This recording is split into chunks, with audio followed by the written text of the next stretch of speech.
बहू, डिलीवरी के लिए अपनी बहन को बुला लो। मेघा तो नहीं आ पाएगी और मुझसे अकेले होगा नहीं। आखिर मेघा भी ससुराल वाली है। उसके ससुराल वाले भेजे तो भेजे, ना ही तो ना भेजे। शोभा जी अपनी बहू नमिता से बोली। पर मम्मी जी, अगले महीने तो उसकी परीक्षा है। वो परीक्षा की तैयारी करेगी या मेरी सेवा? नमिता ने कहा। अब बहू तू खुद देख ले, मुझसे तो होगा नहीं। या फिर तू अपने मायके चली जा। मम्मी जी, मायके में कौन करेगा? मेरी मम्मी होती तो फिर इतने परेशानी ही क्यों होती? नमिता ने धीरे से कहा। तो फिर अपनी बहन को ही बुला ले। उसे कौन सा पढ़ लिख कर बैरिस्टर बनना है? आकर कुछ दिनों के लिए संभाल जाएगी। मम्मी जी, इन्होंने कहा भी तो था कि काम वाली रख लेंगे। नमिता ने कहा। ना बाबा ना, मैं अपने घर को काम वाली के भरोसे नहीं छोड़ सकती। और फिर उसकी निगरानी कौन करेगा? तू तो बस तेरी बहन को ही बुला ले। मम्मी, अगले महीने से तो तन्नू की परीक्षा है। वो भला यहाँ कैसे आएगी? और फिर उसे तैयारी भी तो करनी है। अचानक समीर ने कमरे में आते हुए कहा।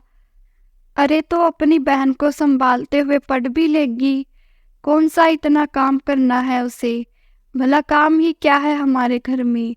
अपना घर तो अपना ही होता है मम्मी। इंसान अपने घर में आराम से बेफिक्री से पढ़ सकता है। वो किसी और के घर नहीं हो पाता। नहीं नहीं, तन्नू की पढ़ाई का नुकसान होगा। मैं एक काम करता हूँ, मैं मेघा दीदी के ससुराल बात कर लेता हूँ। मुझे यकीन है कि उनके सास ससुर उन्हें जरूर भेज देंगे। रहने दे, उसके सास ससुर तो भेजने को तैयार है। पर मेघा 15 दिन के लिए हिल स्टेशन पर घूमने जा रही है, इसलिए वो नहीं आ पाएगी। अचानक शोभा जी ने कहा तो कमरे में खामोशी सी छा गई। दोनों को इतना चुप देखकर शोभा जी ने फिर कहा। अरे, इसमें इतनी हैरानी की क्या बात है? बड़ी मुश्किल से उसके घूमने का प्रोग्राम बना है, इसलिए मैंने ही उसे आने से मना कर दिया। पर जीजा जी ने तो पहले कहा था कि वो मेघा दीदी को नमिता की डिलीवरी के समय यहाँ पर भेज देंगे। फिर अचानक कैसे प्रोग्राम बना दिया? तेरे जीजा जी नहीं जा रही है, वो तो अपनी ननंद और जेठानी के परिवार के साथ जा रही है। पर ऐसे कैसे? समीर ने धीरे से कहा। ऐसे कैसे से क्या मतलब है? मेघा के भरोसे तो डिलीवरी नहीं हो रही ना।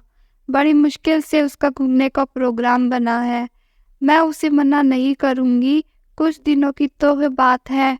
बुला लो तन्नू को, बाद में तो मेघा आ ही जाएगी। समीर ने नमिता की तरफ देखा तो नमिता ने भी फिर तन्नू को बुलाने के लिए कहा। आप तन्नू को ही बुला लीजिए। आखिर 15-20 दिन बाद तो मेघा दीदी आ ही जाएगी। नमिता ने उसके बाद तन्नू को फोन कर दिया और अपने पास बुला लिया। तन्नू की खुशी खुशी नमिता के पास आ गई। आखिर नमिता को पूरा टाइम चल रहा था। डिलीवरी कभी भी हो सकती थी। तन्नू के आने के 2 दिन बाद ही नमिता ने एक बेटे को जन्म दिया। अस्पताल में तो समीर और शोभा जी ने जैसे तैसे संभाला, लेकिन जैसे ही नमिता को घर पर लेकर आए उसके बाद सारी जिम्मेदारी शोभा जी ने तन्नू पर डाल दी। घर के काम तो फिर भी ठीक थे, लेकिन नवजात बच्चे और नमिता को कैसे संभाले? शोभा जी तो रात को अपने कमरे में जाकर सो जाती और तन्नू को नमिता की जिम्मेदारी दे देती। तन्नू को भी कोई चीज समझ में नहीं आती। आखिर एक कॉलेज में पढ़ने वाली लड़की कितना ध्यान रख लेती। जैसे नमिता कहती वैसे वो कर देती थी। समीर ने 2 दिन तक ये सब देखा। उसके बाद उसने एक काम वाली बाई ही रख ली। काम वाली नमिता और उसके बच्चे का काम कर जाती। उनकी मालिश करना, नहलाना, उसके कपड़े धोना, सारा काम वाली करके जाती। इस पर भी शोभा जी को समस्या थी। क्या जरूरत थी तुझे काम वाली रखने की? अगर मेघा आती तब तो काम वाली नहीं रखता। अपनी साली के लिए तो काम वाली रख ली। मम्मी, मेघा दीदी के 2 बच्चे हो चुके हैं। उन्हें अच्छे से पता है कि इस समय एक औरत को क्या जरूरत होती है और बच्चे कैसे संभाले जाते हैं। तनु से आप क्या उम्मीद करते हो? आपने तो सारा काम तनु पर डाल दिया, तो फिर मैं क्या करता? लेकिन शोभा जी को तो जैसे चैन ही नहीं था। वो तो तनु के पीछे हाथ धोकर पड़ गई। घर के सारे काम करने के बाद जब तनु पढ़ने बैठती तो उसे कोई ना कोई काम बता ही देती। ये सब नमिता को समझ में आ रहा था, पर वो कुछ नहीं कर पाई। तनु के हर काम में उन्हें समस्या थी। अरे पता नहीं अपनी मम्मी के जाने के बाद कैसे घर संभालती होगी। इसे तो कुछ भी नहीं आता, ना ही ढंग का खाना बनाना और ना ही घर के काम। कई बार तो ये सब वो तनु के मुंह पर बोल चुकी थी, पर तनु चुप ही रहती। आखिर दीदी का ससुराल था, ज्यादा कुछ कह भी नहीं सकते थे। जैसे जैसे कर 20 दिन निकले, मेघा अपने मायके आ गई। समीर तनु को घर छोड़कर आने के लिए कहा तो शोभा जी ने कहा, अरे 2 दिन बाद तो नहावन है ही, अब तो इसके पापा आएंगे ही अपनी नाती और बेटी के कपड़े लेकर। उस समय इसे लेते जाएंगे, क्यों बेवजह जाने का खर्चा कर रहा है। हाँ भाई, तनु 2 दिन बाद चली जाएगी। वैसे भी मैं बहुत थकी हुई हूँ, पहाड़ों की चढ़ाई चढ़कर हाथ पैर ही दुख रहे हैं। अभी तनु संभाल तो रही है, 1-2 दिन मुझे भी आराम मिल जाएगा, फिर तो भाभी की सेवा में ही लगना है। मेघा ने कहा, ठीक है मम्मी, पर तनु के लिए कुछ ढंग का गिफ्ट ले आना।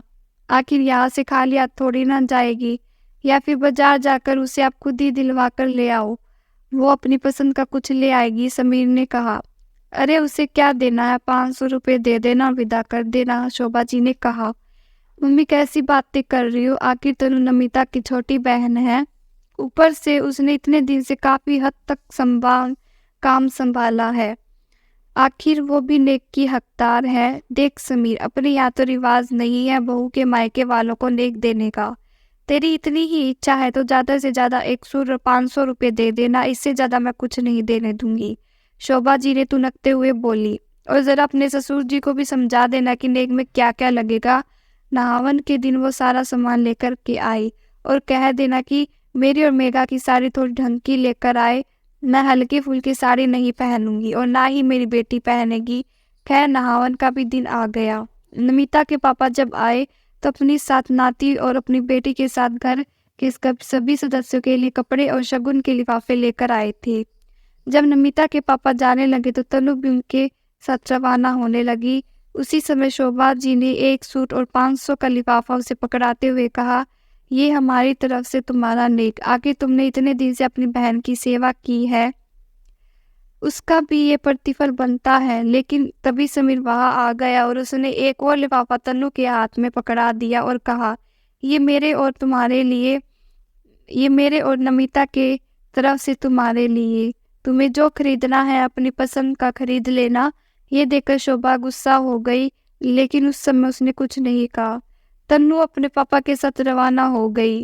उनके जाते ही शोभा जी ने कहा, समीर ये क्या हरकत है, जब मैंने तन्नू को विदाई दे ही दी थी तो तुझे अलग लिफाफा देने की क्या जरूरत थी।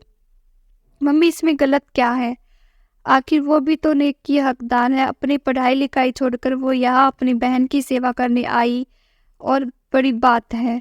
उसके बदले अगर हमने खुश होकर उसे थोड़ा बहुत दे दिया तो क्या हर्ज है। पर हमारे यहाँ बहू की बहन को नेक देने का रिवाज नहीं है, ये क्या उल्टी गंगा बहा रहा है। अब की बार मेघा ने कहा, क्यों दीदी, जब जरूरत थी तब बहू की छोटी बहन को बुला लो, और नेक देने के नाम पर रिवाज नहीं है। भला ये क्या बात हुई, नेक का असल हकदार तो वही होना चाहिए जो असल में काम कर रहा हो। सिर्फ रिश्ते नाते से नेक के हकदार नहीं बन जाते। उसके मायके वालों से तो नेक लेने के लिए आप लोग तैयार हो गए, लेकिन जब काम की बात थी तो पीछे हट गए। मम्मी दीदी की डिलीवरी के समय तो आपने भाग भाग कर काम किया था, फिर बहू की डिलीवरी के समय क्या हो गया।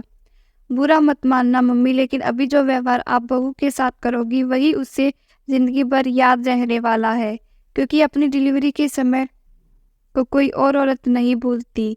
समीर ने कहा तो शोभा जी आगे कुछ नहीं बोल पाई।